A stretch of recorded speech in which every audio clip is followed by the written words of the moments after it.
Hello Jharkhand, welcome to learners grace education. आज के इस क्लास में डिस्कस करूंगा जनरल स्टडीज का पार्ट नंबर 28। इसका नाम पीएससी सीरीज होता है क्योंकि प्रीवियस ईयर क्वेश्चन स्टैटिक के साथ करंट भी डिस्कस किया जाता है। जेएसएससी के वेरियस एग्जाम में और जेपीएससी में काफ़ी फुटबॉल रहेगा। और आज का स्टेट रहेगा आसाम और अरुणाचल प्रदेश। तो यहाँ से हम लोग पहले नॉर्थ ईस्टर्न स्टेट में विजिट करेंगे, उसके बाद जो है अलग स्टेट को देखेंगे। झारखंड से जितने भी सटे हुए स्टेट्स हैं, यानी कि 5 स्टेट टोटल में कवर कर चुका हूँ। तो आप लोग पार्ट नंबर 25 से ऐसे जरूर रिवीजन कर लीजिएगा। जो जनरल स्टडी का पोर्शन चल रहा है पार्ट नंबर 25 से, तो वहाँ से देखिएगा उसको कॉम्प्रिहेंसिवली मैं इसको अलग ही पैटर्न से चेंज कर दिया था, तो उसको देख लीजिएगा। तो आइए स्टार्ट करते हैं। बहुत कुछ आज जानने के लिए है, तो छोड़कर मत जाइएगा, अदरवाइज पछताइएगा और पूरा अंत तक जाना है। पहले तो इंपॉर्टेंट डेज देखेंगे हम लोग। International day for disaster risk reduction 13 अक्टूबर को मनाया जाता है। यानी कि हम लोग को क्या करना है, डिजास्टर जो है उसको कम करना है। तो उसके लिए जो है 13 अक्टूबर को ऐसा डे मनाया जाता है। यूनाइटेड नेशन जो है इसको ऑब्जर्व करती है। थीम 2022 के लिए काफ़ी इंपॉर्टेंट रहेगा अर्ली वार्निंग, यानी कि पहले से हमारे पास इन्फॉर्मेशन रहेगा तो हम लोग जो भी डिजास्टर आने वाला है उसके लिए तैयारी कर सकेंगे, तो उसको हम लोग मिटिगेट कम कर सकते हैं। ओके, फर्स्ट टाइम जो है ऑब्जर्व किया गया था 1989 में, ठीक है, यूएन के द्वारा। ओके, 1989 काफ़ी इंपॉर्टेंट डेट है आपके लिए। WWW भी फॉर्म किया गया था, आपको याद होगा। 1989 में एक इंपॉर्टेंट कॉन्स्टिट्यूशन अमेंडमेंट भी हुआ था, ठीक है, याद है ना, 1821 वाला वो वाला हुआ था। ओके, और इलेक्शन कमीशन ऑफ इंडिया जो है 3 मेंबर बॉडी बनाया गया था। कनेक्ट करके याद रखिए। पर्पस क्या होता है, पर्पस यही है आपका कि अवेयर करना है पीपल को of life risk and disaster reduction, यानी कि इस तरह से अपने आपको तैयारी रखना है ताकि लाइफ से रिलेटेड जो डिजास्टर है, ओके, या रिस्क है, उसको कम किया जा सके। देखिए, कभी भी इस तरह की बात आता है तो संडाई फ्रेमवर्क को याद रखिएगा। संडाई एक जगह है जापान में, तो 2015 में है ऐसे संडाई फ्रेमवर्क हुआ था जो कि डिजास्टर को रिडक्शन करने के लिए बात करता है। ऐसे पता होगा आपको कि जापान में बहुत ज़्यादा जो है आपको देखने को मिलेगा चक्रवात तूफान आते रहता है वहाँ पे, तो वहीं पे जो है आपको यह जगह देखने को मिलेगा। जगह इंपॉर्टेंट है और कब हुआ था ये भी इंपॉर्टेंट है, याद रखिएगा। ओके, दूसरा डे आता है 14 अक्टूबर, जो कि वर्ल्ड स्टैंडर्ड डे जो है मनाया जाता है। क्या करना है इसमें जो है हम लोग अंडरस्टैंड करते हैं द इंपॉर्टेंस ऑफ स्टैंडर्डाइजेशन। कहने का मतलब है कि कोई चीज़ स्टैंडर्ड होता है तो उसका जैसे बहुत इंपॉर्टेंस होता है। जैसे ISO मार्क्स लगा होता है, कोई भी गोल्ड वगैरह आप लोग खरीदते हैं तो उसमें आप लोग देखते हैं कि मार्क्स लगा है कि नहीं, ओके, हॉल मार्क लगा है कि नहीं, तो उसमें स्टैंडर्ड चीज़ होता है, ओके, ताकि लोग अवेयर रहें और चीज़ों अच्छा मिल सके। तो इसके लिए अवेयरनेस के लिए एक डे मनाया जाता है 14 अक्टूबर को। थीम 2022 के लिए है shared vision for a better world. Okay, देखिए नॉर्मल एग्जाम है जेएसएससी ना, तो उसमें जो है उतना तो ज़्यादा पूछेंगे नहीं, ठीक है। डिजिटल याद रखिएगा, इसमें तो ज़्यादा हो जाएगा, ठीक है। वर्ल्ड स्टैंडर्ड डे जो है थोड़ा बहुत आइडिया रख लीजिएगा। ये सब आपको जेपीएससी में पूछा जा सकता है, डायरेक्ट जैसे पूछ देते हैं कभी कभी डेट। लेकिन आपका एग्जाम का मुझे कुछ नहीं लगता है कि अब जैसे कौन सा क्वेश्चन कोई एग्जाम में नहीं पूछ जाएगा, क्योंकि अलग अलग एग्जाम का पैटर्न देखिएगा, कोई भी चीज़ जो है से उठा के पूछ देता है। तो लगभग सब पढ़ के आपको चलना ही है, आइडिया रखिए थोड़ा मोड़ा। जो इंटरनेशनल ऑर्गेनाइजेशन फॉर स्टैंडर्डाइजेशन होता है वो 1947 का है, ठीक है। तो चलिए एक स्टैंडर्ड चीज़ होना चाहिए। जैसे कि आप लोग तो पढ़े होंगे, ये सब तो कहानी आप लोग को पता होगा कि पहले जो है क्या नापते थे हम लोग, जो है बीता से नापते थे। अगर बोलो तो बीता से नापते थे, यानी कि जिसको हैंड स्पेन बोलते हैं, फुट स्पेन बोलते हैं, उसे नापा जाता था, ठीक है। 10 डेग 20 डेग जमीन इतना ले लेना है। बट जैसे स्टैंडर्ड चीज़ नहीं है, यहाँ से अमेरिका में चले जाइएगा, दूसरा कंट्री में चले जाइएगा, ओके, तो वहाँ पे चेंज हो जाएगा। तो इसलिए जो है लेंथ का हम लोग यूनिट क्या माने हैं, तो लेंथ का यूनिट जो है मीटर हम लोग एडॉप्ट किए हैं, पूरा वर्ल्ड वाइड इसको एडॉप्ट किया है और यही जो है चलता है। तो एक स्टैंडर्ड चीज़ होता है, स्टैंडर्ड यूनिट है ये आपका लेंथ का। ओके, टोटल 7 जो है फंडामेंटल यूनिट्स आपको देखने को मिलेंगे। नाम लिखिए जरा। और हाँ, आपको बताना भूल गया, आप लोग A4 साइज का फोटो सीट ले लीजिएगा और उसमें जो भी मैं एक्स्ट्रा इन्फॉर्मेशन दे रहा हूँ, ठीक है, तो उसको नोट डाउन करते चलिएगा, काफ़ी इंपॉर्टेंट रहेगा वो भी, ठीक है। जेएसएससी और जेपीएससी के एग्जाम में आपको कोई दिक्कत देखने को नहीं मिलेगा। इस लेक्चर को अगर कंप्लीट आप लोग देख लेते हैं तो सिर्फ और सिर्फ जेएसएससी और जेपीएससी को ही माइंड में रखकर जैसे इसको तैयार किया जा रहा है। ऐसे ये इतना कॉम्प्रिहेंसिव वीडियो है कि अलग अलग एग्जाम में भी आपको फायदा पहुंचा देगा, नो डाउट। ओके, आइए अब कुछ इसका दूसरा पार्ट देखते हैं, इंपॉर्टेंट कंट्री और करेंसी। पहला है बोत्सवाना, अफ्रीका में पड़ेगा। नॉर्वे यूरोप और स्वीडन यूरोप में ही है। फिनलैंड यूरोप में ही है और स्विट्जरलैंड भी यूरोप में ही है। अभी नॉर्वे स्वीडन ये सब काफ़ी न्यूज़ में रहा है आपको नोबेल प्राइज को लेकर। और हाँ, नोबेल प्राइज का वीडियो को चेकआउट कर लीजिएगा। सिर्फ जो है नोबेल प्राइज का वीडियो नहीं है, नोबेल प्राइज का कंप्लीट हिस्ट्री है, ठीक है। मेरे चैनल पे ज़्यादा सब्सक्राइबर्स नहीं है, आपको पता होगा। अब जो भी झारखंड से हैं तो वो लोग ज़्यादा जो है रेगुलर रहते नहीं है, तो इसलिए ज़्यादा व्यू देखने को नहीं मिलेगा। तो इससे आप लोग इफ एंड बट्स माइंड में मत रखिएगा कि जो है कंटेंट खराब है, ठीक है। कंटेंट आप लोग किसी भी यूट्यूब चैनल से मैच कर सकते हैं, कंटेंट एकदम बिल्कुल सही है, तो आप लोग उसको चेकआउट कर लीजिएगा। अच्छा से PDF भी प्रोवाइड करा दिया हूँ टेलीग्राम पे, वहाँ पे डाउनलोड कर लीजिएगा, रख लीजिएगा, काम आएगा। तो अच्छे से जुड़े रहिए, ठीक है, बहुत हेल्पफुल होगा एग्जाम में। आप लोग पास्ट मेरा सारा अगर लेक्चर आप तो देखे होंगे ना, तो आप लोग किसी भी मतलब एग्जाम का, कोई भी एग्जाम हो, जैसे जेएसएससी या जेपीएससी का, तो आप लोग उसका ना प्रीवियस ईयर जो है लगा के देखिए, उसके बाद पता चल जाएगा कि हाँ तैयारी कैसा था आपका। तो बोट्सवाना है अफ्रीका में, यह कंट्री पड़ेगा। कैपिटल इसका देखने को मिलेगा गैबरोन, और इसमें पूला चलता है। करेंसी कोड भी देख लीजिएगा, BWP बोला जाता है। करेंसी कोड उतना रटना नहीं, बस थोड़ा थोड़ा आपको आइडिया होना चाहिए, क्योंकि एक बार लंकन रुपये आपको बताया था ना, बार बताता हूँ कि लंकन रुपये पूछ दिया था एक क्वेश्चन जिस के एक्साइज में। नॉर्वे का देख लीजिएगा, यूरोप में कंट्री पड़ता है। अब मैंने जो जिस कंटिनेंट में कंट्री रहेगा वो भी मैं आपको डालते चलूँगा, ताकि आइडिया रहे कि आखिर किस कंटिनेंट का है, ठीक है। नॉर्वे जो है से इसका कैपिटल ओस्लो में देखने को मिलेगा, आपको पता होगा। यहीं पे सिर्फ नोबेल पीस प्राइज दिया जाता है, यानी पीस का अवार्ड यहीं पे मिलता है। इसका नॉर्वेजियन कोरोना चलता है, ठीक है। इन ओके इसको लिखा जाता है करेंसी। स्वीडन का भी यूरोप में कंट्री है, स्टॉकहोम इसका जो है से कैपिटल है, और स्वीडिश कोरोना इसका करेंसी कोड है, ठीक है। स्टॉकहोम वाटर प्राइज भी दिया जाता है, आपको आइडिया होना चाहिए, ठीक है। जो एक फिनलैंड देखने को मिलेगा, यूरोप में कंट्री है, हेल्सिंकी इसका कैपिटल है, और यहाँ पे यूरो चलता है। यूरो का ना आप लोग करेंसी कोड याद रखिएगा, EUR होता है, ठीक है। और आप लोग क्वेश्चन का आंसर नहीं बताना, इस वाला रुपया का सिंबल जो है ये किस दो भाषा का मिश्रण है ये रुपया का, ठीक है। और कौन इसको तैयार किया था बताइए जरा, आप लोग नहीं बता रहे हैं, अब अगले लेक्चर में बताऊंगा इसको। स्विट्जरलैंड जैसे यूरोप में एक देखने को मिलेगा कंट्री, और यहाँ पे कैपिटल बर्न है, ठीक है। इसका करेंसी स्विस फ्रैंक है। देख लीजिएगा इसको, यूरोपियन यूनियन का कंट्री है, बट यहाँ पे यूरो यूज नहीं करता है, या ठीक है। यूरोपियन यूनियन का कंट्री जो है कंट्री है, मेंबर है, बट यहाँ पे जो है ये करेंसी अपना यूरो यूज नहीं करता, फ्रैंक यूज करता है। थोड़ा याद रखिएगा, ये भी क्वेश्चन पास्ट में बहुत बार पूछा गया है, ठीक है। और आपको पता होगा जेनेवा, आपको जेनेवा आप लोग जगह देखने को मिलता है, वह स्विट्जरलैंड में ही देखने को मिलेगा ना, जहाँ पे दर्जन भर जो ऑर्गेनाइजेशन है, इंटरनेशनल ऑर्गेनाइजेशन, उसका हेड क्वार्टर है। इंडिया में एकमात्र हेड क्वार्टर है एक इंटरनेशनल ऑर्गेनाइजेशन का, उसका नाम क्या है, इंटरनेशनल सोलर अलायंस, ठीक है। याद होना चाहिए आपको, गुड़गांव में है, 2015 में इसको फॉर्म किया गया था। और आज का जो स्टेट है आसाम और अरुणाचल प्रदेश। तो आइए इसको अच्छे से देखते हैं, कुछ इंपॉर्टेंट डिटेल आपको देंगे जो कि आपके एग्जाम के लिए रिलेवेंट होगा, कोई भी फालतू चीज़ नहीं दूंगा, ठीक है। कि जैसे ऐसा चीज़ बता रहा हूँ सारा चीज़ जो कि जो अरुणाचल प्रदेश है या फिर आसाम के स्टेट एग्जाम है उसमें फायदा करेगा, जी नहीं। मैं वही सिर्फ इन्फॉर्मेशन दूंगा जो कि आपके लिए फायदेमंद होगा, ठीक है। देखिए आसाम को the land of one horn rhino के नाम से इसको जाना जाता है। वन हॉर्न राइनो का IUCN स्टेटस क्या है, इसको आपको जानना बहुत जरूरी है, क्योंकि वन हॉर्न राइनो जो है काफी न्यूज में रहता है। कैपिटल इसका दिसपुर है, और ऑफिशियल लैंग्वेज यहाँ पे बोडो चलता है। और ये क्वेश्चन आ चुका है बोडो, आपको JSSC में आ चुका है, दूसरी जगह में जाइए जो है बोडो और डोगरी क्वेश्चन आ चुका है। कहाँ पे होता है, बोडो आसाम में बोला जाता है, और डोगरी जम्मू एंड कश्मीर में। टोटल डिस्ट्रिक्ट 35 है, और ओल्डेस्ट इसका रिफाइनरी ओल्ड डिगबोई यहीं पे देखने को मिलेगा, आसाम में। और क्वेश्चन आपको ये भी पूछते हैं कि भारत का पहला जो तेल क्षेत्र है या सबसे पुराना तेल क्षेत्र कौन सा है, या सबसे पहले तेल कहाँ मिला था, तो वह आसाम का डिगबोई भी है। गुजरात का अंकलेश्वर भी फेमस है, और मुंबई में आपको बॉम्बे हाई भी फेमस है तेल क्षेत्र के लिए। तो ये सब कुछ प्लेस माइंड में फिट कर लीजिएगा।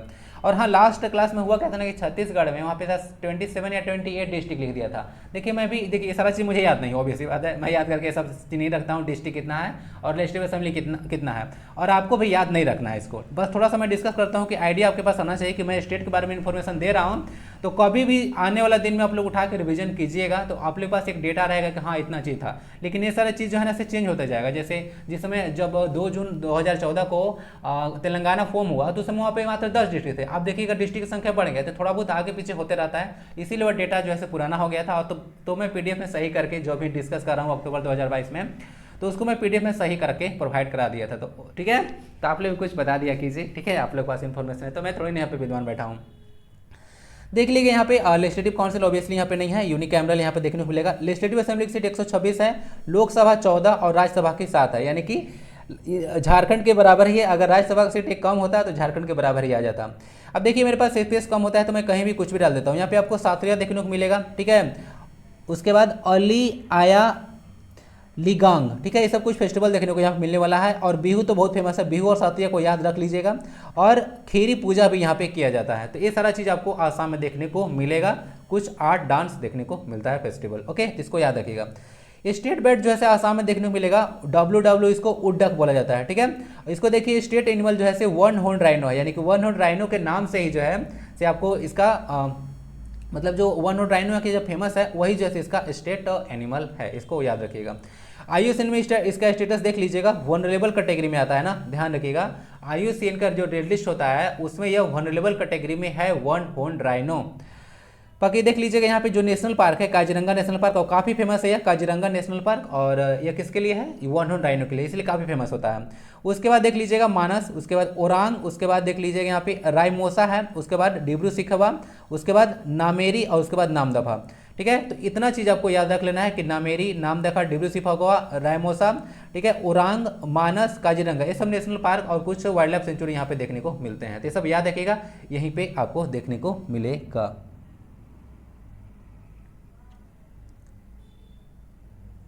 यहाँ पे कुछ मिस्टेक हो गया है ना, नामेरी और नामदफा इसमें नहीं होता, तभी मैं सोच रहा था इसमें कहाँ से आ गया। डिब्रू सैखोवा तक याद रखिएगा, इसमें ना हमको लिखना था नेशनल पार्क, तो कुछ और लिखा गया, तो यहाँ पे मिस्टेक हो गया, इस पॉइंट को सही कर दूंगा पीडीएफ में। ओके, तो डिब्रू सैखोवा तक याद रख लीजिएगा। तो इतना मानस, ओरांग, उसके बाद रायमोसा, उसके बाद डिब्रू सैखोवा। काजीरंगा नेशनल पार्क देख लीजिए, यहाँ पे इसके आसपास जो है ना सबको दीफू रिवर देखने को मिलेगा। और यूनेस्को को वर्ल्ड हेरिटेज साइट में शामिल हुआ था 1985 में। फर्स्ट टाइम जो शामिल कौन हुआ था वर्ल्ड हेरिटेज साइट में यूनेस्को का, आपको बताइए, ठीक है, कौन कौन था? अजंता था, एलोरा था, उसके बाद आगरा का भी था कुछ, क्या बताइए जरा, देखते हैं कौन कौन बताता है, और नोट डाउन कीजिए उसको भी, इंपॉर्टेंट क्वेश्चन बनता है। तो लार्जेस्ट रिवर देखने को मिलेगा, सॉरी रिवर आइलैंड देखने को मिलेगा यहाँ पे, वह है माजुली, ठीक है भैया, ब्रह्मपुत्र रिवर बनता है। ये बहुत इंपॉर्टेंट क्वेश्चन है, बहुत बार पूछा गया है कि largest river island of the world, ठीक है, तो वो कौन है? नाम है इसका माजुली। एक डिस्ट्रिक्ट भी है जहाँ से पहले सर्वाधिक सोलवान लोकसभा से उठते थे, ठीक है, आपको पता होगा।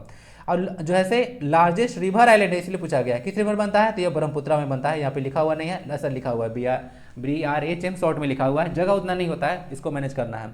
तो लेक्चर को थोड़ा सा ध्यान सुनिएगा, अदरवाइज पीडीएफ में रिवीजन कीजिएगा तो पता आपको नहीं चलेगा, ठीक है, इतना भर भर के इन्फॉर्मेशन है।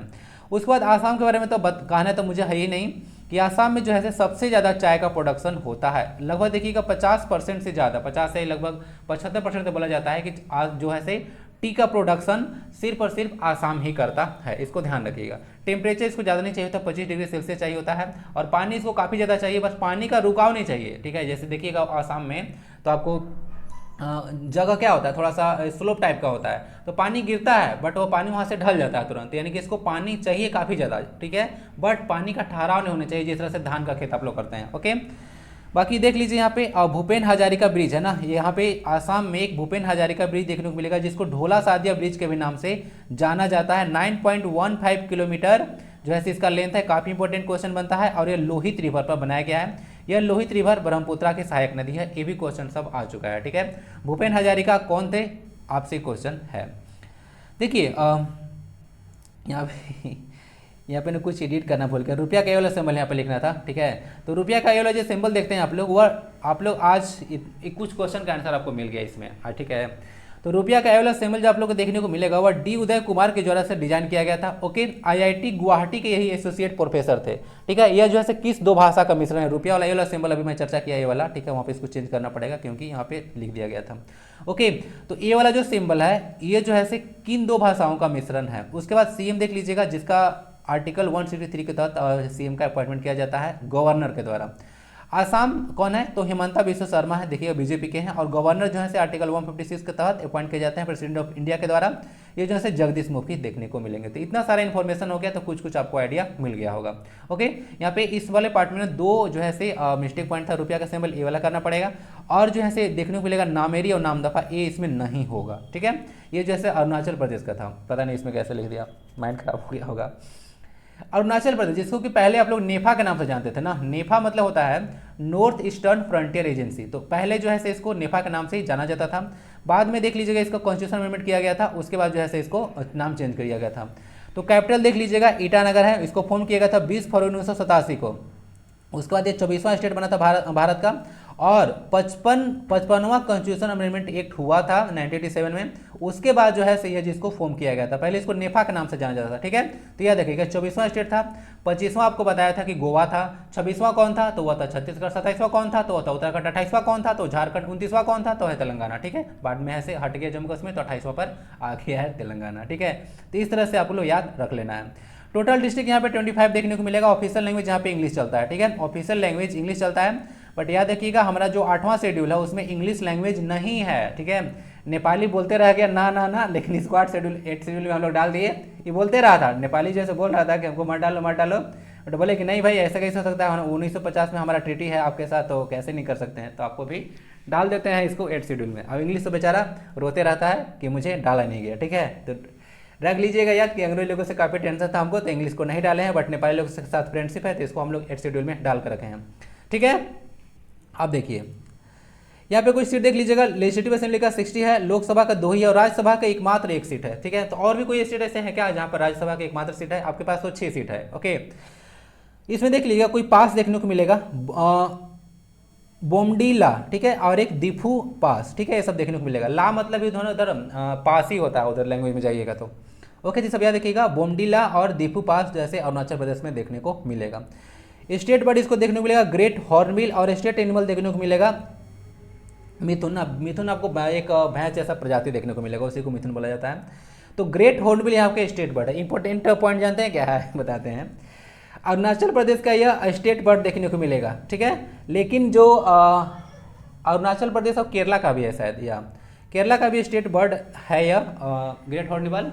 बट हॉर्नबिल फेस्टिवल है वह नागालैंड में सेलिब्रेट किया जाता है। तो याद रखिएगा, हॉर्नबिल फेस्टिवल को नागालैंड में सेलिब्रेट किया जाता है, न कि अरुणाचल प्रदेश में। स्टेट बर्ड इसका है। नामदफा नामेरी मौलिंग नेशनल पार्क आपको देखने को मिल जाएगा यहाँ पे, और एक दिबांग और मेहो वाइल्ड लाइफ सेंचुरी यहाँ पे है ना, ये सब याद रखिएगा। ओके, ब्रह्मपुत्रा जो है फर्स्ट, जो ब्रह्मपुत्रा रिवर है फर्स्ट इंटर करता है, वह जो है से अरुणाचल प्रदेश में फर्स्ट टाइम इंटर करता है, और सूर्य सबसे पहला जो है से राइज करता है अरुणाचल प्रदेश में ही। ठीक है, पूर्वांचल के नाम से इसको जानते थे आप लोग, याद है ना आपको? चलिए, तो इसको पूर्वांचल बोलते थे, और यह ब्रह्मपुत्रा फर्स्ट टाइम यहीं पे इंटर करता है, और सबसे पहला सूर्य जो उगता है वह अरुणाचल प्रदेश में ही उगता है, इसको ध्यान रखिएगा। नेक्स्ट आता है यहाँ पे कुछ फेस्टिवल आप मुझे देख लीजिए। जायरो फेस्टिवल देख लीजिएगा, जेडा येरो लिखते हैं। उसके बाद लोकू है, नाइकुम है, उसके बाद पंगसाउ है, ठीक है, फिर सियांग रिवर फेस्टिवल, ये सब कुछ फेस्टिवल है ना अरुणाचल प्रदेश में परफॉर्म किया जाता है, इसको देख लीजिएगा। उसके बाद यहाँ पे एक मोपिन फेस्टिवल है ना, मोपिन फेस्टिवल सेलिब्रेट किया जाता है गालोंग ट्राइब के द्वारा, इसको देख लीजिएगा, जो कि अरुणाचल प्रदेश में होता है, और एसएससी एमटीएस में क्वेश्चन ऑलरेडी पूछा जा चुका है। हाईएस्ट परसेंटेज होता है फॉरेस्ट एरिया का जो पूरा इंडिया में है, वह है अरुणाचल प्रदेश में। ये क्वेश्चन काफी इंपॉर्टेंट है। ऐसे तो बोली तो जो क्या बोलते हैं, मध्य प्रदेश में सबसे ज्यादा फॉरेस्ट है, पर परसेंटेज वाइज जो है सबसे ज्यादा फॉरेस्ट किसका है? तो सबसे ज्यादा जो फॉरेस्ट एरिया है वो अरुणाचल प्रदेश में, परसेंटेज वाइज जितना उसका जियोग्राफिकल एरिया उसमें सबसे ज्यादा जो है से अरुणाचल प्रदेश में ही। हाँ, जितना अगर फॉरेस्ट कवर के बारे में बात करें तो सबसे ज्यादा मध्य प्रदेश है। ठीक है, अभी जो फॉरेस्ट सर्वे आया था नया 2021 का, तो उसमें चर्चा भी किया था, इसको ध्यान रखिएगा। जो लिस्ट पॉपुलेशन डेंसिटी इंडिया में कहीं है तो वह है अरुणाचल प्रदेश, मात्र 17 किलोमीटर स्क्वायर इसका एक आदमी के लिए है। ठीक है, और झारखंड में कितना है? तो 414 जो है सही, इतना पॉपुलेशन डेंसिटी यहाँ पे देखने को मिलेगा, यानी कि 1 किलोमीटर स्क्वायर एरिया में 414 लोग को रहने के लिए यहाँ पे झारखंड जगह देता है, जबकि अरुणाचल प्रदेश में मात्र 17 इंसान है, आराम से रहेंगे। ठीक है, तो सबसे कम जैसे पॉपुलेशन, मतलब बोल सकते हैं पॉपुलेशन डेंसिटी इसका है ना। सबसे ज्यादा पॉपुलेशन डेंसिटी बिहार का देखने को मिलेगा। झारखंड में बात कीजिएगा सबसे ज्यादा है धनबाद का, और सबसे कम है सिमडेगा का। उसके बाद जो सीएम है अरुणाचल प्रदेश के पेमा खांडू है, बीजेपी के हैं, और गवर्नर जो है, अरे भाई ये तो चेंज नहीं किया इसको देखिए ऐसा होता है। जो गवर्नर हैं आपको देखने को मिलेंगे अरुणाचल प्रदेश के, वो है बीडी मिश्रा। ठीक है, इसको देख लीजिएगा। मैप में देखते हैं आसाम को और अरुणाचल प्रदेश को। लास्ट क्लास में छत्तीसगढ़ को बिहार से टच करा दिया था, तो बिहार वाले चिन्ह लगे कि कैसे भाई, कैसे छत्तीसगढ़ से टच करा दिया, ऐसा कैसे हो सकता है तो कभी कभी नहीं, आप जब डिस्कस करते रहो तो माइंड पूरा प्रेशर में रहता है, तो कभी कभी चल जाता है, तो इसको मैं सही कर दिया था। ठीक है, ऐसे आप लोग भी देख सकते हैं, सब कुछ बड़ी चीज़ें नहीं है, छोटे मोटे मिस्टेक होते रहते हैं हमेशा। तो देखते हैं आसाम को, आज अच्छे से देखेंगे, आज गड़बड़ नहीं करने वाला हूं। तो आसाम को ध्यान देखिए, यहाँ पे मेघालय देखने को मिलेगा, त्रिपुरा काउंट कीजिए, उसके बाद मिजोरम है, मणिपुर है, नागालैंड है, अरुणाचल प्रदेश है, और कोई है क्या? जी हाँ, यहाँ पे वेस्ट बंगाल भी देखने को मिलेगा, टच करता है। दार्जिलिंग और जलपाईगुड़ी देखने को मिलता है, जहाँ की चाय के लिए फेमस है। ओके, तो लोग समझते हैं कि आसाम में है, तो दार्जिलिंग और जलपाईगुड़ी डिस्ट्रिक्ट जो है वह वेस्ट बंगाल का है, न कि आसाम का। इस भी क्वेश्चन में कन्फ्यूजन आपको नहीं होना चाहिए। टोटल कितने स्टेट हो गए? काउंट कर लीजिए, 1 2 3 4 5 6 7, तो 7 स्टेट जो है से आसाम के बॉर्डर को टच करते हैं, याद रखिएगा। क्या कोई इंटरनेशनल बॉर्डर भी है? तो जी हाँ, बिल्कुल इंटरनेशनल बॉर्डर है आसाम को, देख लीजिए यहाँ पे। तो ये ऐसे भूटान देखने को मिलेगा, और इधर बांग्लादेश, तो 2 इंटरनेशनल बॉर्डर टच करते हैं आसाम से, और 7 इंडियन स्टेट्स जो है टच करते हैं, समझ गए? तो उसको देख लीजिएगा। बाकी आते हैं अरुणाचल प्रदेश को, तो अरुणाचल प्रदेश में जो रटना तो है नहीं, इधर इंटरनेशनल बॉर्डर किसका हो गया? इधर हो गया चाइना का, इधर किसका हो गया? तो इधर हो गया भूटान। ओके, और इधर तो म्यांमार आपको देखने को मिलेगा। तो 3 इंटरनेशनल बॉर्डर इसका हो गया। स्टेट कितना हो गया? तो स्टेट तो 2 ही है, एक आसाम देखने को मिलेगा और इधर नागालैंड। तो 2 इंडियन स्टेट को टच करता है और 3 इंटरनेशनल बॉर्डर को टच करता है, ध्यान रखिएगा। वो इंटरनेशनल बॉर्डर कौन कौन है? भूटान यहाँ पे देखने को मिलेगा और एक इधर चाइना और इधर म्यांमार देखने को मिलेगा। ओके, तो समझ लीजिएगा इसको। तो डिटेल हो गया, आइडिया मिल चुका होगा इसके बारे में। बुक का नेम है और ऑथर का नेम है, तो इसको मैच किया जाए। कॉल ऑफ स्पैरो है सब क्वेश्चन, या जेसीसी के लिए काफ़ी फ्रूटफुल है। मदर इंडिया, उसके बाद किताबुल हिंद, रिहाला, लाल सलाम, द प्रॉब्लम ऑफ रूपी और अंगूर और फिर जड़ों की ज़मीन, इसका आपको मैच करना है। देखिए कॉल ऑफ स्पैरो जो बुक है वह जो है आपको लिखा गया है सलीम अली के द्वारा। देखिए मैं चाहता तो डायरेक्ट भी आपको आंसर दे सकता था, बट आंसर मैं इसको पीडीएफ में प्रोवाइड कराता हूँ। मैं चाहता हूँ कि थोड़ा सा आप लोग इसको ना वीडियो को रोककर मैच करने की कोशिश किया कीजिए, ताकि लंबे समय तक आपको याद रहेगा। ठीक है, तो आप लोग भी कैपिटल करेंसी की डिमांड कर रहे थे, तो कैपिटल करेंसी देखिए मैं इस तरह से कवर करने वाला हूँ। एक ऐसा यह मैं वीडियो लाया हूँ कि इसके मतलब इसको अगर पूरा देख लेते हैं आप लोग तो फिर कुछ देखने की जरूरत ही नहीं है झारखंड में। यह कंप्लीट पैकेज आपके लिए। ओके, कॉल ऑफ स्पैरो, ये जो है से कॉल ऑफ स्पैरो लिखे हैं, सलीम अली बुक लिखे हैं, इनको देख लीजिएगा। सलीम अली को बर्डमैन ऑफ इंडिया के नाम से जाना जाता है। आपको सलीम अली बर्ड सेंचुरी देखने को मिलेगा गोवा में, बट अगर सलीम अली नेशनल पार्क बोल देगा तो याद रखिएगा वह जम्मू एंड कश्मीर में है। तो दोनों पॉइंट में आपको कंफ्यूजन नहीं होना चाहिए। Mother India book Catherine Mayo के द्वारा लिखा गया है। किताबुल हिंद आपको पता होगा, कहाँ गया? किताबुल हिंद जो है से आपको अल बरूनी के द्वारा लिखा गया है। रिहाला जो है से इब्न बतूता के द्वारा लिखा गया है। लाल सलाम जुबिन स्मृति ईरानी लिखी है, जो कि आपको देखने को मिलेगा, वुमेन और चाइल्ड डेवलपमेंट मिनिस्टर हैं। और द प्रॉब्लम ऑफ रूपी काफ़ी इंपॉर्टेंट है, आरबीआई के फॉर्मेशन पीछे इस बुक का काफ़ी ज़्यादा हाथ था, वह लिखे हैं भीमराव अंबेडकर। ठीक है, ऑप्शन नंबर डी। और अंगूर और जड़ों की जमीन, ये झारखंड से रिलेटेड बुक है, इनका ऑथर का नाम है जनसीता करकेटा, काफ़ी इंपॉर्टेंट पर्सनालिटी है जनसीता करकेटा। तो ये अंगूर और जड़ों की जमीन बुक लिखे हैं, इसको देख लीजिएगा। आंसर आपको पीडीएफ में प्रोवाइड करा दिया जाता है यहाँ पे। ओके, 2-3 पीडीएफ तो मिल चुका होगा, 25, 26, 27, तो उसमें से आपको प्रोवाइड कराया गया था, उसी तरह से आपको मिलता रहेगा। सारा फ्री ऑफ कॉस्ट है, टेलीग्राम से ज्वाइन करके आप लोग देख सकते हैं। अच्छा, कंटेंट फिर बहुत दिन का बचा हुआ है, आज देखते हैं रात में उसको अपडेट करेंगे ना। आरटीआई को फॉर्म किया गया था, आरटीआई को कब फॉर्म किया गया था? काफ़ी इंपॉर्टेंट क्वेश्चन, अभी आरटीआई न्यूज में आया था ना, तो आपको हो सकता है क्वेश्चन आपको पूछ दें। अब क्वेश्चन इसमें आरटीआई में बहुत बदलाव भी किया गया था अलग अलग टाइम में, तो इसको क्वेश्चन क्या पूछेंगे मुझे नहीं पता है, बट इसके साथ मैं जो जब अमेंडमेंट हुआ था और जब आया था तो सारा चीज़ इन्फॉर्मेशन आपको प्रोवाइड करा दिया हूँ। इसको मैच करना है आपको। आरटीआई का फॉर्म हुआ था, ऐसे ऑप्शन डालना आज भूल गया ना, जल्दी मैं लेक्चर बना रहा था, सॉरी। तो आरटीआई को कब फॉर्म किया गया था, आरटीआई को एसेंट कब मिला था, यानी कि पास कब हुआ था, आरटीआई को इम्प्लीमेंट कब किया गया था और आरटीआई को अमेंड कब किया गया था। तो ये क्वेश्चन काफ़ी इंपॉर्टेंट बनेगा, अभी न्यूज में यह चल रहा है ना आरटीआई के बारे में। जैसे कि आप लोग को अभी न्यूज में इसीलिए आ रहा था क्योंकि महाराष्ट्र में देखिएगा सबसे ज़्यादा अभी केस आ रहा है कि आरटीआई फाइल किया गया, बट वहाँ पे लोगों को इन्फॉर्मेशन नहीं मिला सबसे ज़्यादा महाराष्ट्र में। तो ठीक है, तो इसके चलते न्यूज में आ रहा था, अभी देख लीजिएगा। तो आरटीआई को फॉर्म किया गया था, तो इसमें देखिए सारा मैच ही है आपका। 15 जून को 2005 को जो है से आरटीआई को फॉर्म किया गया, उसको पास किया गया था पार्लियामेंट में, ये ध्यान रखिएगा पार्लियामेंट में इसको पास किया गया था। ओके, तो आरटीआई को जो है से पास किया गया था, उसको असेंट मिला था 22 जून को। उसके बाद आरटीआई को इम्प्लीमेंट किया गया था 12 अक्टूबर 2005 को। यह डेट काफ़ी ज़्यादा इंपॉर्टेंट है, 12 अक्टूबर 2005। बाकी मेरा क्वेश्चन है कि राइट टू एजुकेशन को कब इंप्लीमेंट किया गया था, ये भी बताइए, और कब आया था, ये भी क्वेश्चन फंसाते हैं आपको। और अभी सी बात है आरटीआई बना था 5 में, तो ये अमेंड हुआ होगा 15 जुलाई 2019 को। तो कॉमन सेंस के बेसिस कर सकते हैं, तो यहाँ पे सारा मैच है ना, इसको ए का 1 का ए, बी का 2 का बी, 3 का सी और डी 4 का डी चला जाएगा। इस तरह से इसको मैच कर लेना है। तो काफ़ी इंपॉर्टेंट है, मैं इसको याद रखा था, तो मैं कुछ ट्रिक से याद रखा हूँ, तो मैं आपको इस साथ भी शेयर करना चाहूँगा। वह ट्रिक मैं इसको ना फाई याद रखा था, FAI। एफ मतलब होता है फॉर्म करना, ठीक है। ए पर होता है असेंट, असेंट मतलब होता है सहमति देना, इस तरह से हम समझिए कि पास करना होता है। FAI फाई तो आप लोग पढ़े होंगे ना, फाई इस तरह का फाई, ठीक है। तो एफ से होता है फॉर्म करना, ए से होता है असेंट देना, असेंट मतलब समझ रहे हैं, ठीक है, सहमति देना, और आई पर होता है इम्प्लीमेंट करना। तो FAI से डेट याद रखेगा, जून है, 15 जून है, 22 जून है, ठीक है, और फिर 12 अक्टूबर है, लास्ट में डेट है। तो ये तो याद रखना होगा, थोड़ा सा कनेक्ट लीजिएगा कि 15 जून है, उसके बाद 15 के बाद 7 जून हुआ, और उसके बाद यहाँ पे अक्टूबर लास्ट में यहाँ पे इंप्लीमेंट हुआ। और ये अमेंड का हुआ तो रटना आपको पड़ेगा ही नहीं, क्योंकि लास्ट में हुआ था अमेंडमेंट अभी हाल में 2019 में 15 जुलाई को। तो इस तरह से इसको देख लीजिएगा आरटीआई के बारे में। क्वेश्चन आपको राइट टू एजुकेशन से है, ठीक है, इसको जरूर बताइएगा। और एजुकेशन पॉलिसी जो है से भारत में 3 बार आ चुका है, ठीक है, कब 1968 में, 1986 में, और अभी लेटेस्ट 2020 का, ठीक है।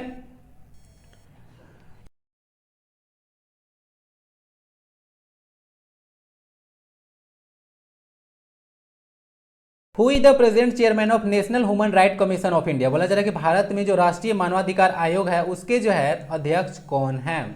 Justice S Anand, justice P N Bhagwati, justice Swatanter Kumar या फिर अरुण कुमार मिश्रा? क्या आंसर होना चाहिए, क्या कहना है?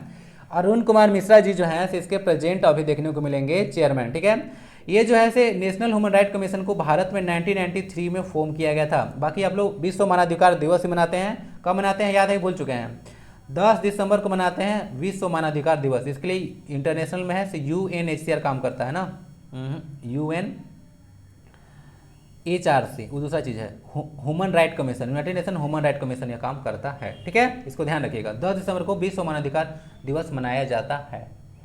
और बाकी झारखंड में भी ना देख लीजिएगा, ये जो दिख रहा है नेशनल ह्यूमन राइट कमीशन, उसके आधार पर हर एक स्टेट में भी जो है स्टेट ह्यूमन राइट कमीशन भी होता है। तो उसके अभी देखने को मिलेंगे चेयरमैन जो यहाँ पे झारखंड में, वो अभी संतोष कुमार सतपथी है ना, इसके से याद देखिएगा, संतोष कुमार सतपथी हैं। ये जैसे अभी एक्टिंग चेयरपर्सन है। ठीक है, यह परमानेंट नहीं है, एक्टिंग है। आंसर इसका डी हो गया। जस्टिस पी एन भगवती तो आपको याद होगा, इनके टाइम में PIL आया था, पब्लिक इंटरेस्ट लिटिगेशन ना, तो इसके लिए काफ़ी फेमस है PIL। क्वेश्चन 23 देखा जाए, the word Hindus in the article 25 does not include. इसमें बोला जा रहा है हिंदू जो शब्द आप देखते हैं आर्टिकल 25 में, आपको पता होगा पार्ट 3 में हमारा बात किस में करते हैं, हम लोग बात करते हैं फंडामेंटल राइट के बारे में। ठीक है, जो कि USA के संविधान से लिया है। 12 से 35 तक सारा आर्टिकल मेंशन है। तो उसमें आर्टिकल जो 25 से है और 25 से 28 तक, जो 25 से 28 तक सॉरी, तो इसमें रिलीजन के बारे में आप लोग बात करते हैं। तो उसमें बोला जा रहा है कि आज जो आर्टिकल 25 है उसमें कौन सा जो रिलीजन इंक्लूड नहीं है, हिंदू, जो हिंदू शब्द है उसमें कौन नहीं आता है, बुद्धिस्ट में, उसके जो हिंदूज है उसमें बुद्धिस्ट, उसके बाद जैन, सिख या फिर पारसी, कौन नहीं आता है।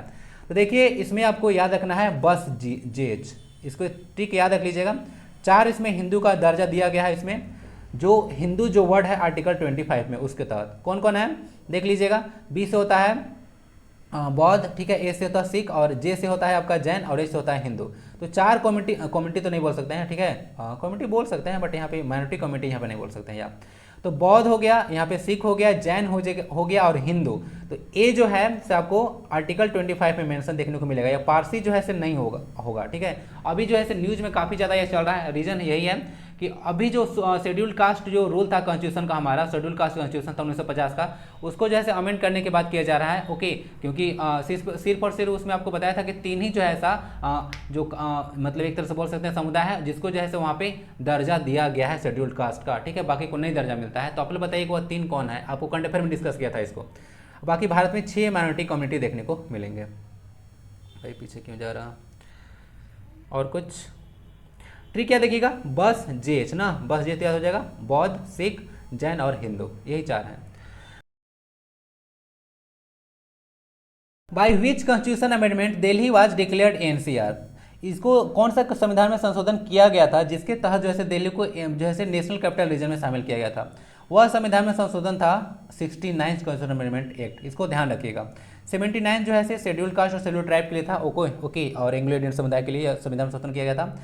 61 जो कॉन्स्टिट्यूशन अमेंडमेंट एक्ट है काफ़ी ज़्यादा इंपॉर्टेंट है, इसको 1989 में किया गया था, और जिसके चलते जो है एज जो है वोटिंग राइट एज जो है 21 से 18 किया गया था। इसको ध्यान रखिएगा, काफ़ी इंपॉर्टेंट क्वेश्चन यह बनता है। 71 कॉन्स्टिट्यूशन अमेंडमेंट आपको याद है किससे है रिलेटेड या फिर भूल गए? 71 जो है काफ़ी इंपॉर्टेंट है, इसको भूलिएगा मत आप लोग। ये जो है आपको बताया था मणिपुरी, नेपाली और एक कौन था कोंकणी ना, 3 लैंग्वेज को संविधान में ऐड किया गया था। इसको ध्यान रखिएगा, मणिपुरी, नेपाली और कोंकणी कब ऐड किया गया था ये बताइए क्वेश्चन।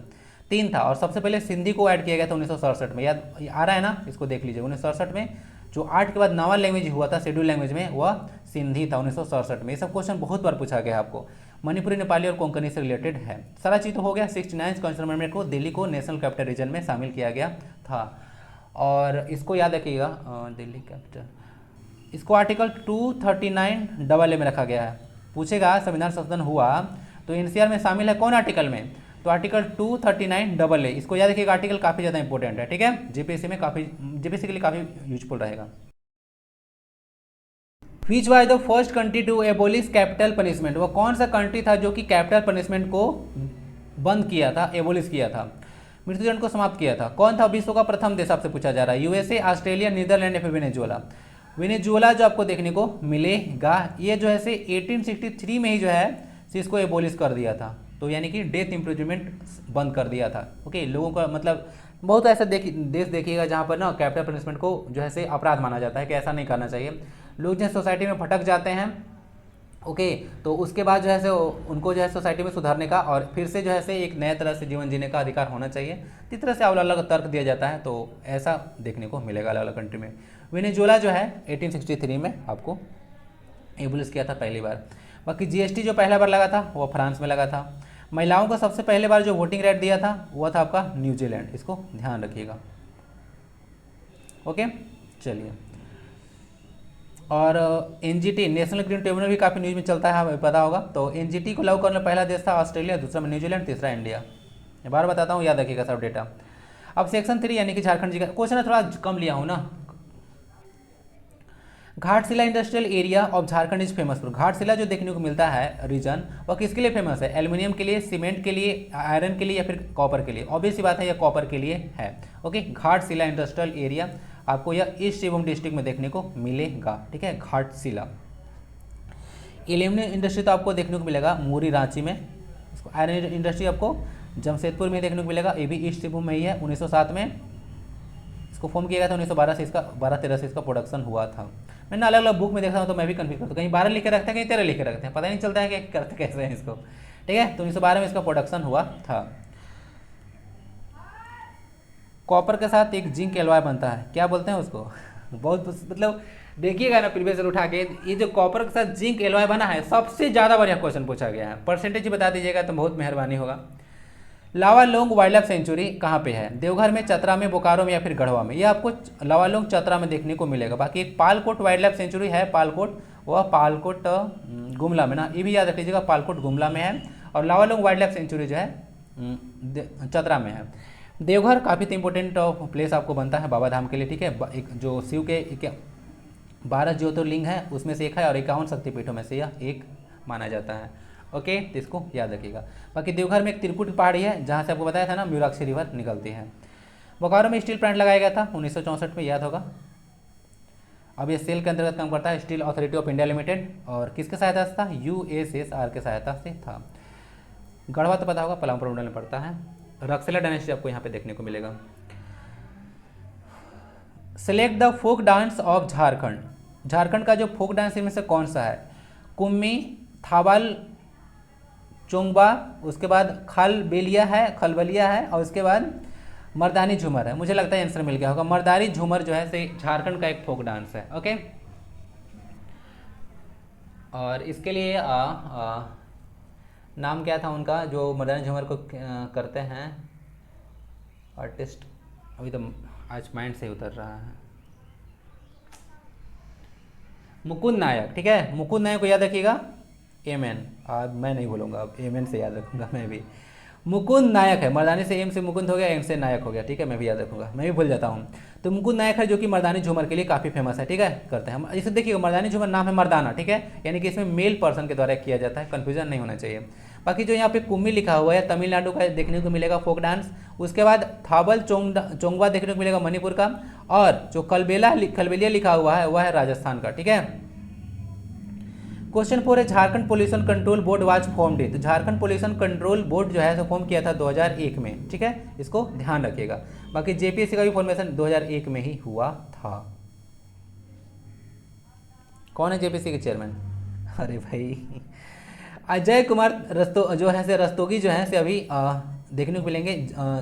जो Jharkhand state pollution control board है ये जेपीसी का नहीं है। हाँ ठीक है, यह जैसे Jharkhand state pollution control board के जो है से आपको चेयरमैन देखने को मिलेंगे, इनको याद रखिएगा। बाकी जेपीसी के चेयरमैन कौन है ये बताइए। बता चुका हूँ ना, बता चुका हूँ, आप लोग याद नहीं कर रहे, कुछ एन से नाम था, बताइए।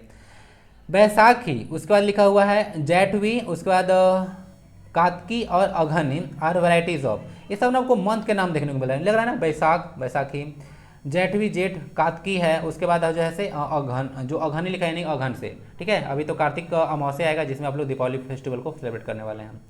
लाख, साल ट्री, सोहराई कोवर पेंटिंग या फिर फोक ये छूट गया है। फोक डांस ऑफ झारखंड क्या है इसमें होना चाहिए। देखिए ये सब वैरायटी लाख का है ना, जो लाख आप लोग भारत झारखंड में देखते हैं वही लाख का ये वैरायटी देखने को मिलेगा। तो ये बोला जाता है कि लाख जैसे 4 सीजन में किया जाता है, तो आपको कन्फ्यूजन नहीं होना चाहिए। बैसाखी बैसाख में, जेठवी जेठ में, कार्तिकी कार्तिक में और अघनी अघन में किया जाता है, यानी कि 4 सीजन में लाख का प्रोडक्शन होता है। लाख जो इसका जो कीड़ा देखने को मिलता है उसका साइंटिफिक नेम मुझे चाहिए, पहले मैं बता चुका हूँ। बाकी झारखंड में 50% जो है पूरा कंट्री का प्रोडक्शन होता है लाख का, ठीक है। Indian institute of natural gums and resin, यही भारतीय लाख अनुसंधान संस्थान का नया नाम है, जो कि 2007 में इसका नाम दिया गया था। 1924 में इसको फॉर्म किया गया था। सबसे ज़्यादा प्रोडक्शन होता है लाख का खूंटी डिस्ट्रिक्ट में, फॉलोड बाई रांची देखने को मिलेगा, गढ़वा, पलामू, ये सब। आंसर हो गया लाख, ठीक है। सोराई कोबर पेंटिंग जीआई टैग मिल चुका है, झारखंड का एकमात्र है। 2020 में इसको जीआई टैग मिला था, हजारीबाग से निकलकर आया है, ठीक है। सेक्शन नंबर 4 आता है जेपीएससी को ना, कुछ क्वेश्चन देखते हैं जेपीएससी का। Who among the following was not an official of Bhuinhari Pahra of Munda tribe in the earlier period. बोला जा रहा है कि इनमें से कौन जो था सो मुंडा जनजाति के भुयहरी पढ़ा के अधिकारी नहीं थे, ठीक है, भुयहरी पढ़ा में। तो इसका आंसर देखिए आपको पाट मुंडा हो जाएगा। तो पाट मुंडा इसके अधिकार नहीं होते थे, बाकी कुबर, लाल और कारतो सब देखने को मिलेंगे। आंसर डी हो गया। नेक्स्ट है ये तो क्वेश्चन बहुत बड़ा इंपॉर्टेंट है। The Nagvanshi ruler Raja Durjan Sal agree to pay an annual tribute to the Mughal emperor Jahangir in 1628। The amount of annual tribute was. बोला जा रहा है कि उसको छोड़ा गया था जहांगीर को, पता होगा ग्वालियर के किले में 12 साल तक इसको कैद करके रखा गया था। किसको? ये जो राजा दुर्जन साल थे, नागवंशी किंग थे। तो उसके बाद हीरे की अद्भुत क्षमता पहचानने का था इनके पास, तो उसके बाद जैसे जहांगीर इनको छोड़ दिया था। उसके बाद क्या हुआ? तो उसके बाद इनको 6000 रुपया पर छोड़ा गया था कि पर साल आपको इतना आपको देना पड़ेगा। ओके, याद रखिएगा। एक क्वेश्चन आपसे लास्ट क्लास में पूछा था कि वह कौन सा नागवंशी रूलर था जो कि अपना उपाधि जो है यहाँ पे देखिएगा, यहाँ पे नागवंश में राजा, यहाँ पे अगर तो साल भी देखने को मिलेगा, राय था। तो राय से कर्ण किया था, तो वो भीम कर्ण उसका आंसर होगा।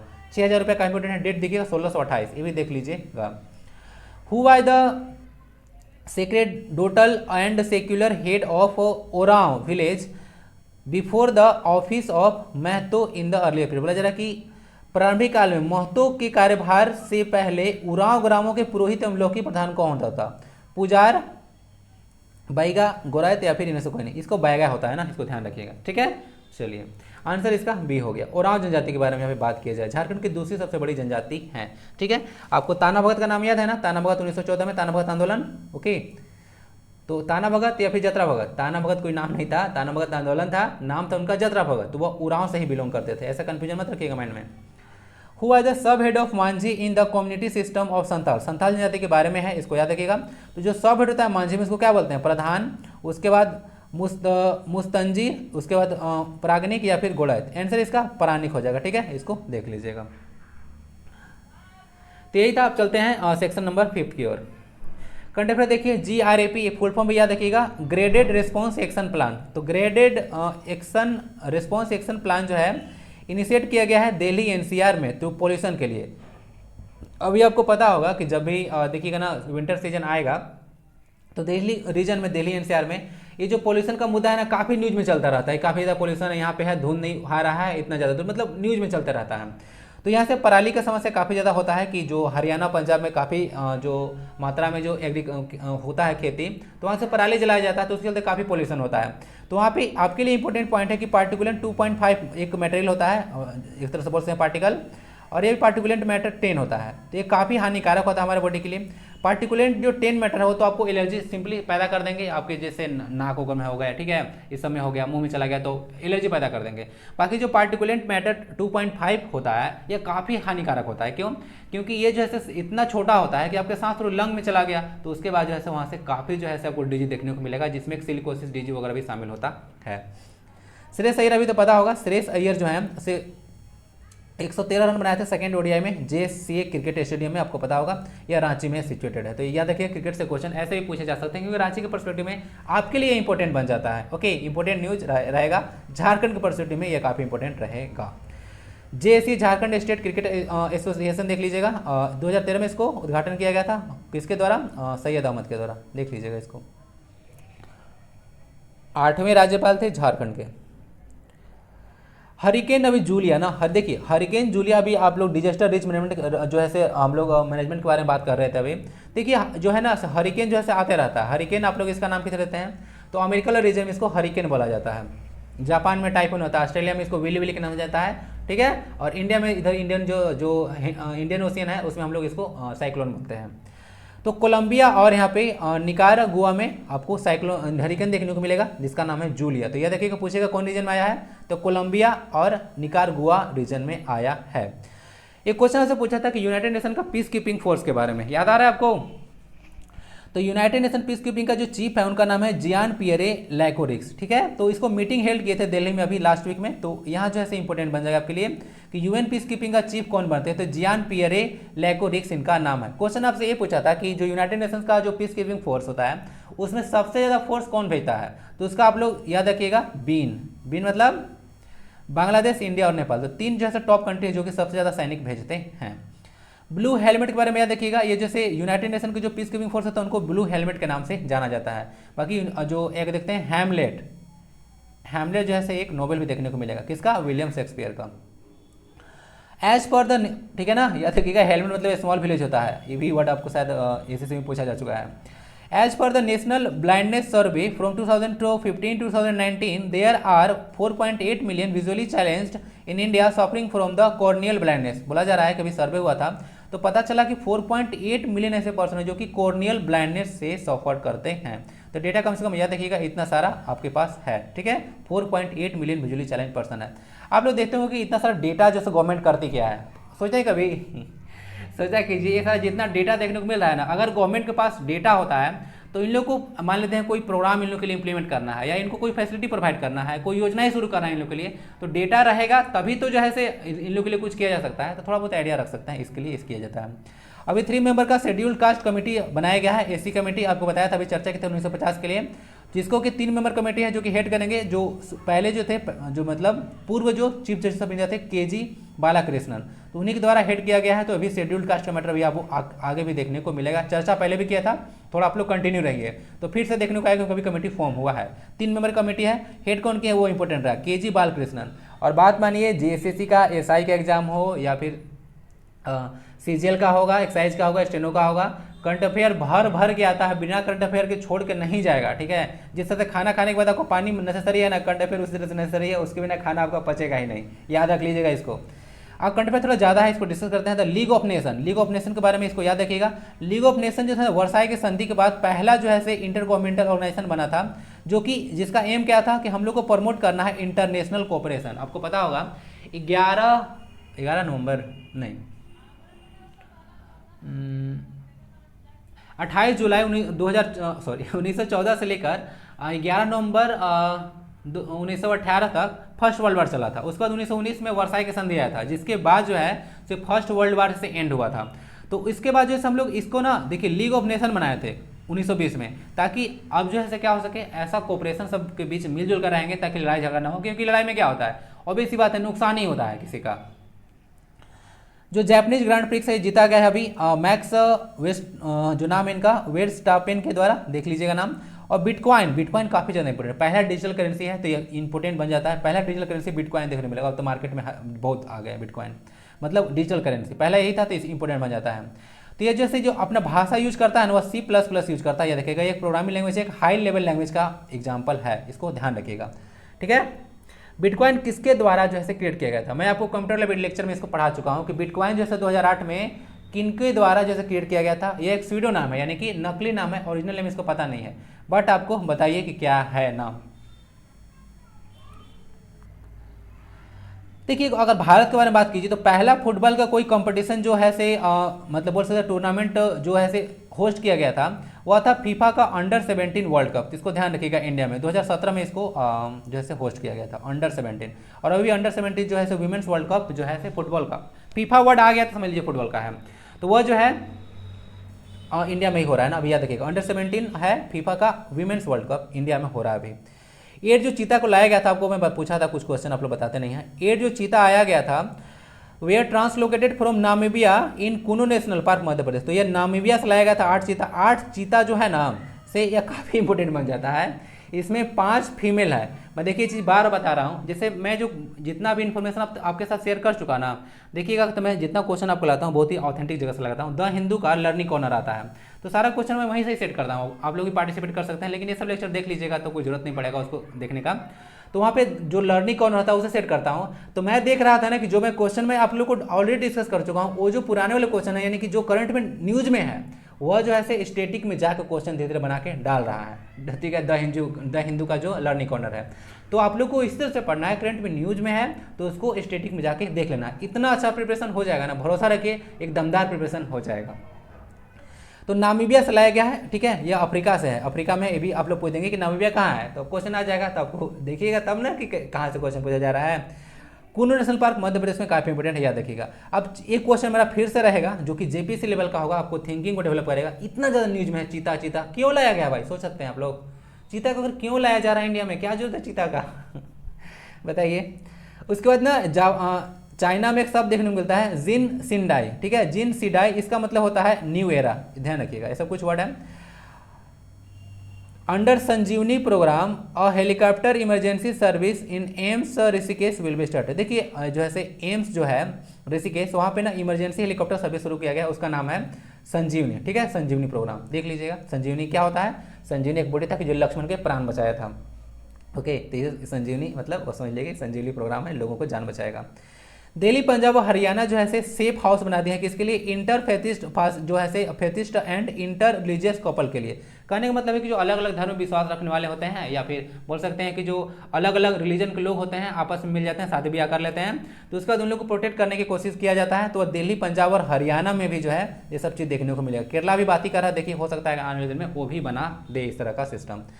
क्रिस्टियानो रोनाल्डो जैसे 700वां गोल कर चुके हैं, ठीक है। ये जो टीम था नाम था इनका एवर्टन, किसका, जिसके खिलाफ वो गोल किए थे, इनके टीम का नाम क्या था, या पुर्तगाल की काफ़ी इंपॉर्टेंट पर्सनालिटी देखने को मिलेंगे, क्रिस्टियानो रोनाल्डो।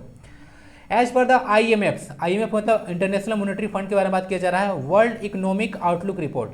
तो इसके तहत जो है अक्टूबर 2022 का डेटा देखा जाए तो इंडिया का जो से ग्रोथ बोला गया है, जो करंट फाइनेंशियल ईयर चल रहा है 6.8%, यह अक्टूबर 2022 का मैं डेटा को डिस्कस कर रहा हूँ। वर्ल्ड इकोनॉमिक आउटलुक रिपोर्ट किसके द्वारा प्रस्तुत किया जाता है, तो IMF के द्वारा। वर्ल्ड प्रोस्पेक्टस रिपोर्ट किसके द्वारा प्रस्तुत किया जाता है, तो वह वर्ल्ड बैंक के द्वारा जो है प्रस्तुत किया जाता है। वर्ल्ड बैंक और IMF दोनों की स्थापना 1944 में हुआ था। इन लोगों को ब्रेटन वुड्स का ट्विन कहा जाता है। ब्रेटन वुड्स कॉन्फ्रेंस 1944 में भी हुआ था। महाकालेश्वर टेम्पल आपको मध्य प्रदेश में देखने को मिलेगा। क्या यह जो है ज्योतिर्लिंग में शामिल है या नहीं है, बताइए जरा। महाकालेश्वर टेम्पल मध्य प्रदेश का क्या यह ज्योतिर्लिंग में शामिल है या नहीं है, बताया जाए। जो फर्स्ट स्टेट है to provide medical education in Hindi is Madhya Pradesh. तो मध्य प्रदेश में जो है आपको फर्स्ट मेडिकल एजुकेशन प्रोवाइड कराया जाएगा। इसको टाइगर स्टेट के भी नाम से आप लोग जानते हैं, ठीक है। आजकल ठीक है बहुत ज़्यादा बोल रहा हूँ मैं, लेक्चर को एक बार देख रहा था, उसमें ठीक है बहुत ज़्यादा बोल रहा था ट्रेन वाली लड़की मुझे याद आ रही है, नहीं उसको कम करना पड़ेगा। उसके बाद NJAC के बारे में देख लीजिएगा। फुल फॉर्म होता है नेशनल जुडिशियल अपॉइंटमेंट कमीशन। ये जो 2014 का एक्ट है ना, इसको ध्यान रखिएगा। जो breakwaters comes under grey infrastructure. अभी पूछेगा कि ब्रेक वाटर्स जो है किसके अंतर्गत आता है, तो ग्रे इंफ्रास्ट्रक्चर का अंतर्गत आता है। PSCM कैंपेन कहाँ पर चलाया गया है, तो देखिएगा कर्नाटका में चलाया गया है, इसको ध्यान रखिएगा। CM यहाँ पे देखने को मिलेगा बासावराज बोम्मई है, ठीक है।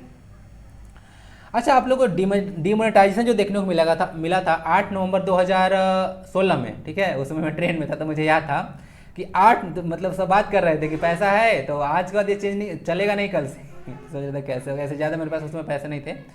तो डिमोनेटाइजेशन जो हुआ था पहले बार नहीं हुआ था, पहले भी हो चुका है। 1946 में हुआ है भाई, 78 में हुआ था, फिर 2016 में। तो लोग जो है अपने इतिहास से कुछ सीखते हैं और उसको इम्प्लीमेंट भी करते हैं। तो आप भी कुछ सीखिए और इम्प्लीमेंट कीजिए। जो वर्ल्ड स्लोथ बियर जो है, ठीक है, वह डे जैसे फर्स्ट टाइम सेलिब्रेट किया गया था 12 अक्टूबर को, इसको ध्यान रखिएगा। IUCN का स्टेटस काफी इंपोर्टेंट बनता है। जो स्लोथ बियर है वह है वल्नरेबल कैटेगरी में, ठीक है। ऐसे क्वेश्चन आपको फ्रीक्वेंटली देखने को मिल जाएंगे।